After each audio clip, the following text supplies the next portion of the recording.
Bueno, vamos a hablar de un tema que es un poquito pesado, que es la atrofia geográfica. Todos sabemos que la degeneración macular puede progresar. La mitad aproximadamente puede progresar a una neovascularización húmeda y la otra mitad va a progresar a una atrofia geográfica, y por eso es tan importante entender y conocer, porque hablamos mucho de la húmeda pero no hablamos tanto de la seca. El problema además es que hoy en día se disponen ya de medicamentos que ayudan a enlentecer la progresión de esta enfermedad, y eso es lo que está haciendo que estemos tratando de hablar todos el mismo idioma para saber qué se le puede ofrecer al paciente. Entonces, la definición de atrofia geográfica es la presencia de lesiones atróficas de la retina externa claramente delimitada como resultado de la pérdida de fotorreceptores y el EPR, además de la coriocapilares subyacente que pueden llevar a la pérdida visual. Tenemos múltiples herramientas para evaluar, medir, analizar y seguir la atrofia geográfica, pero hay dos que han sido ganadoras en los últimos años, que son la autofluorescencia y el OCT, y yo hoy les traigo la competencia entre estas dos para que ustedes decidan qué pedirle a un paciente a la hora de evaluarlo. La autofluorescencia, sabemos que en la autofluorescencia de la atrofia geográfica se va a ver como esas áreas de hipoautofluorescencia bien definidas y que corresponden a las zonas donde se ha perdido el EPR o las células del epitelio pigmentario de la retina. Es de fácil adquisición, es reproducible. El problema es que es una forma diagnóstica que no está muy difundida en Latinoamérica y que no hay una medición objetiva de las lesiones. Sin embargo, tiene un gran rol en la predicción y eso es lo que les quiero mostrar hoy. Este es un paciente masculino de 76 años, estos son los antecedentes y la agudeza visual que el paciente tiene, y estas son las imágenes de la autofluorescencia del paciente. Y lo que el paciente quiere saber y lo que nosotros queremos saber es cuál es el riesgo de que estas lesiones progresen y lleguen a comprometer la mácula y por tanto la visión del paciente. Para eso nos vamos a apoyar en los marcadores de progresión en la autofluorescencia, que son los siguientes. El primero es el tamaño de la lesión. Lesiones que inicialmente son de menor tamaño tienen una tasa más baja de progresión en el tiempo. En cambio, las lesiones de gran tamaño van a tener una tasa de progresión mayor. Esto es un poquito subjetivo porque los equipos de los que disponemos no tienen una medición objetiva, pero ya nos empiezan a dar una idea cuando estamos evaluando a un paciente. Segundo, la focalidad. El paciente va a tener o las lesiones multifocales tienden a tener significativamente mayor tasa de progresión que las lesiones unifocales. Veamos este caso, por ejemplo, del doctor Alejandro Lavaque, que logró seguir el paciente en el tiempo. Vemos que el paciente tiene una gran área de atrofia geográfica y que tiene lesiones multifocales dispersas, y miren cómo con el paso del tiempo esas lesiones tienden a coalescer, a unirse unas lesiones con la otra y hacer entonces un área de atrofia muchísimo mayor. El tercer biomarcador, entonces hablamos del tamaño, hablamos de la focalidad. El tercer es la localización de la lesión. Las lesiones extrafoveales tienen tasas de progresión significativamente mayor que las lesiones focales. Entonces, de nuevo, pacientes que tengan lesiones extrafoveales van a tener mayor progresión. Y la más importante, creo yo, es la zona de unión. La zona de unión es esa zona donde se une el EPR que está enfermo o atrófico con el EPR sano. Esa zona que se puede ver hiperautofluorescente en la autofluorescencia y que habla de una gran acumulación de lipofuscina, por tanto, de que esas células pueden estar en riesgo de atrofiarse. Como lo pueden ver acá, fíjense cómo esa lesión presenta ese borde hiperautofluorescente versus la lesión del otro lado que no tiene una zona de unión hiperfluorescente. Sin embargo, esas zonas de hiperautofluorescencia van a tener unos patrones. Cuando la zona de hiperautofluorescencia es en banda o es difusa, hay una mayor tasa de progresión versus aquellos pacientes que presentan unas zonas de autofluorescencia en parche o focales.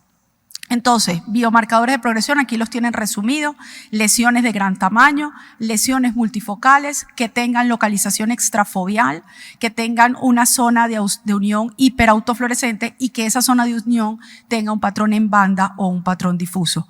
Entonces, volvemos a nuestro paciente y lo volvemos a analizar tomando en cuenta estos biomarcadores. ojo derecho, ojo izquierdo. Lesión grande, sí, los dos tienen lesiones grandes. El ojo derecho tiene lesión multifocal, el ojo izquierdo no. Los dos tienen una localización extrafoveal, o sea que hay riesgo de progresión. El ojo derecho tiene una hiperautofluorescencia en la zona de unión y ese ojo derecho tiene un patrón en banda. Quiere decir que hay un riesgo de progresión que es mucho mayor en el ojo derecho que en el ojo izquierdo. Eso es lo bueno de la autofluorescencia entonces para el seguimiento de los pacientes. Fíjense, por ejemplo, este paciente que empieza a presentar nuevas lesiones alrededor de la gran lesión y que esas lesiones tienden a unirse y tienden a coalescer en el tiempo. ¿Cuál es la desventaja del autofluorescente? Que la evaluación en una zona sana, en la fobia, no es posible por la disminución del pigmento lúteo, solo evalúa el EPR y es una tecnología costosa y poco difundida. Hablemos ahora del OCT. Entonces, como les contaba, venían estos nuevos medicamentos para la atrofia geográfica y dijeron vamos a hacer un consenso y se hizo un consenso de atrofia geográfica basado en OCT. Ese consenso ya está publicado y ellos consideran que el OCT es el equipo reina para evaluar la atrofia geográfica. ¿Por qué? Ellos dicen, 1, porque nos permite ver las capas específicamente involucradas en el proceso de la enfermedad. 2, porque está muy disponible. 3, porque lo pueden manipular personas que incluso no estén tan calificadas y porque es cómodo para el paciente.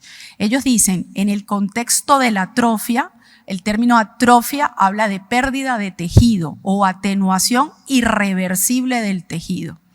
Y uno de los signos claves que ellos llaman la atención en este consenso es la hipertransmisión, que es esas como código de barras que se ven por el paso de la señal en un EPR que ya no está íntegro, que está disfuncional.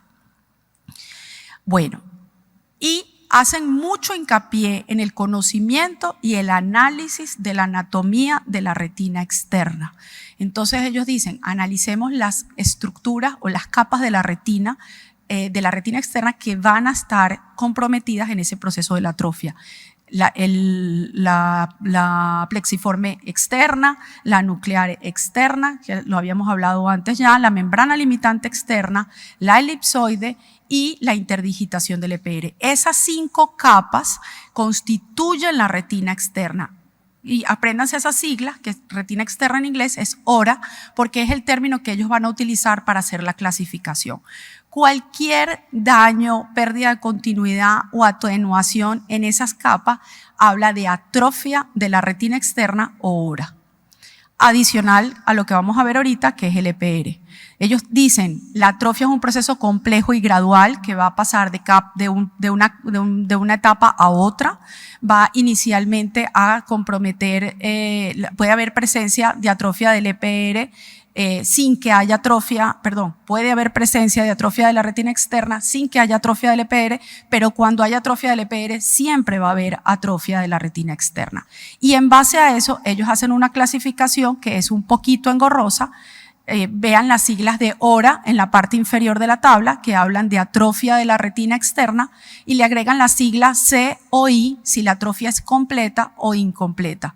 En la parte superior de la tabla está la sigla RORA que corresponden a la atrofia de la retina externa más el EPR, de nuevo con completa o incompleta, y les voy a mostrar unos ejemplos. Entonces, este es un paciente que tiene una atrofia completa de la retina externa y del EPR y va a tener una hipertransmisión homogénea. Acuérdense del código de barras porque no hay prácticamente retina externa ni hay EPR. Este es un paciente que tiene atrofia de la retina externa y atrofia del EPR, pero no es completa. Fíjense que el EPR se ve interrumpido, pero hay zonas en las que está presente, entonces la hipertransmisión no es homogénea, es interrumpida.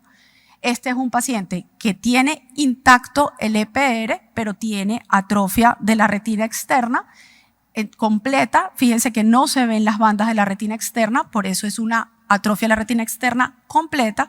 Y esto es un paciente que tiene intacto el EPR, y tiene zonas de interrupción de la interdigitación del EPR y zonas de interrupción de la elipsoide, y eso es lo que se llama una atrofia naciente o una atrofia incompleta de la retina externa. Les dije que la clasificación era engorrosa, pero habla realmente de qué tan íntegro o qué tan comprometido está el tejido, y eso va a ayudar muchísimo para poder decirle al paciente cuál va a ser el compromiso visual.